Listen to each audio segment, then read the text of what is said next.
നമസ്കാരം. നോയിഡത്തിലേക്ക് സ്വാഗതം. The Kerala story Sudeep തോസൻ സംവിധാനം നിർവഹിച്ച ഒന്നാം തരം ഒരു വർഗീയ പടപ്പാണ് സംഭവം. ഒരു സംസ്ഥാനത്തിന്റെ പേരുപയോഗിച്ചുകൊണ്ട് ഈ നാട്ടിലെ മനുഷ്യരുടെ സാഹോദര്യത്തെയും സൗഹാർദ്ദത്തെയും തെറ്റായി കണ്ട് ചിത്രീകരിച്ച സിനിമയ്ക്ക് കൃത്യമായ രാഷ്ട്രീയ ഹിന്ദുത്വ പ്രൊപ്പഗണ്ട ഉണ്ടെന്ന് മനസ്സിലാക്കാൻ പാഴൂർ പഠിപ്പുര വരെയൊന്നും പോകണ്ട.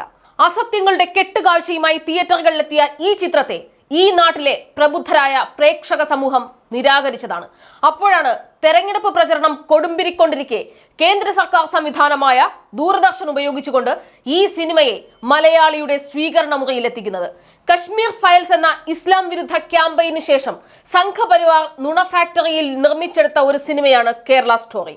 ഇതര മതസ്ഥരായ 32,000-ഓളം യുവതികളെ മുസ്ലിം ചെറുപ്പക്കാർ പ്രണയിച്ച് മതം മാറ്റി ഇസ്ലാമിക് സ്റ്റേറ്റിലെത്തിച്ചു എന്ന നട്ടാൽ കിളിർക്കാത്ത വൻ നുണയാണ് ഈ സിനിമയുടെ പ്രമേയം.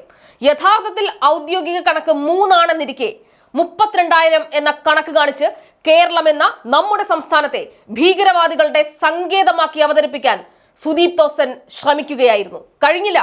അടുത്ത 20 വർഷത്തിനുള്ളിൽ ഈ സംസ്ഥാനം ഇസ്ലാം രാജ്യമായി മാറുമെന്നും ചിത്രം പറയുന്നു.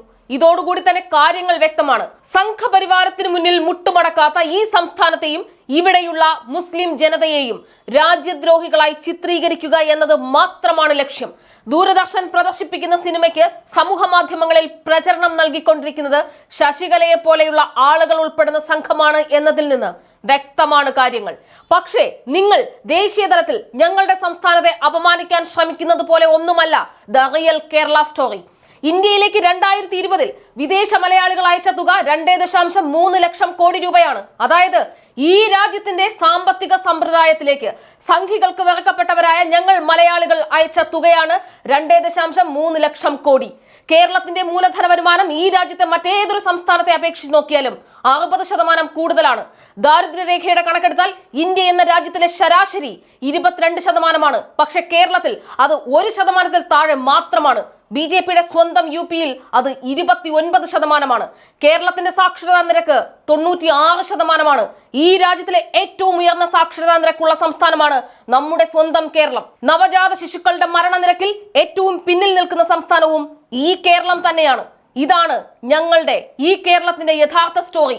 അല്ലാതെ സുദീപ് തോസൻ ഉണ്ടാക്കിയതുപോലെ ഒരുമിച്ച് പഠിക്കുന്ന മുസ്ലിം പെൺകുട്ടികൾ ഉണ്ടെങ്കിൽ അവരെ ഭയക്കണമെന്നും അവർ നിങ്ങളെ മതം മാറ്റുമെന്നും ഒക്കെ പറയുന്നതിലെ കളവ് ദേശീയ സംഘികളെ പറഞ്ഞു മനസ്സിലാക്കി തരാൻ തൽക്കാലം കേരളത്തിലെ ജനങ്ങൾക്ക് സമയമില്ല. മനുഷ്യനെ മതത്തിന്റെ പേരിൽ അകറ്റി നിർത്താനല്ല, സ്നേഹത്തോടെ ചേർത്ത് നിർത്താനാണ് ഈ നാട് എന്നും ശ്രമിച്ചിട്ടുള്ളത്. പിന്നെ ഇന്ന് ദൂരദർശൻ സംപ്രേഷണം ചെയ്യുന്ന ഈ സിനിമയെക്കുറിച്ച് പ്രമുഖ മാധ്യമങ്ങൾ നടത്തിയിട്ടുള്ള വിലയിരുത്തലുകൾ കൂടി പരിശോധിക്കേണ്ടതുണ്ട്. വികലമായ ചിത്രമെന്നാണ് rediff.com റിവ്യൂ ചെയ്തത്. ഫസ്റ്റ് പോസ്റ്റ് റിപ്പോർട്ട് ചെയ്തത് ഈ ചിത്രം മാനിപ്പുലേറ്റീവ് എന്നാണ്. നുണകൾ നിറച്ച പ്രൊപ്പഗണ്ട ചിത്രമെന്നാണ് ദ പ്രിന്റ് ഈ ചിത്രത്തെക്കുറിച്ച് റിപ്പോർട്ട് ചെയ്തത്. അങ്ങനെ നുണകൾ നിറഞ്ഞ ചിത്രമെന്ന് ദേശീയ മാധ്യമങ്ങൾ റിപ്പോർട്ട് ചെയ്ത ഈ ചിത്രത്തിന് ഈ സംസ്ഥാനത്തിന്റെ പേര് ഉപയോഗിക്കേണ്ടതില്ല. ഒരു നാടിനെ മുഴുവൻ തീവ്രവാദികൾ എന്ന് വിളിക്കാൻ ശ്രമിക്കുന്ന സിനിമയെ നിരോധിക്കുക തന്നെ വേണം. ഈ സിനിമയുടെ രാഷ്ട്രീയത്തിനെതിരെ നിൽക്കുമ്പോൾ ആവിഷ്കാര സ്വാതന്ത്ര്യത്തിന്റെ വാളുകളുമായി ആരും വരേണ്ടതില്ല. ഇതിൽ കുറച്ചുള്ള ആവിഷ്കാര സ്വാതന്ത്ര്യമൊക്കെ മതി തൽക്കാലം. ദൂരദർശനെ വെറും സംഘദർശനാക്കുന്ന കേന്ദ്ര സർക്കാരിനെതിരെ ഇനിയും ഉറക്കെ ശബ്ദമുയരുക തന്നെ വേണം.